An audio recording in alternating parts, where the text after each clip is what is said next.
आपको बहुत बहुत मुबारक हो मिस आयशा। आपके डॉक्यूमेंट्स आपकी ज़हानत और काबिलियत का मुंह बोलता सबूत है।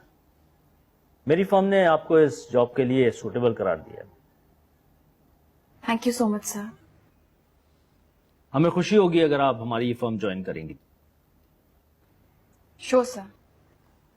इसके लिए आपको अपने आप को थोड़ा सा ग्रूम करना होगा। देखें, ये मल्टीनेशनल फर्म है और यहां आपको ये हिजाब छोड़ना होगा। सॉरी सर, मैं एक दुनियावी फायदे के लिए अल्लाह का बताया हुआ रास्ता नहीं छोड़ सकती।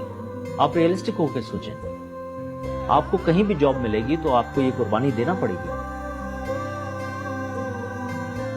सॉरी, मुझे ये जॉब नहीं चाहिए। सोच लें मिस आयशा, आप बहुत अच्छी अपॉर्चुनिटी अवेल नहीं कर रहे।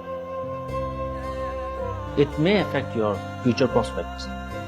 आप इस बात की फिक्र मत करिए, मेरी इस बात के लिए मेरा रब वारिस है।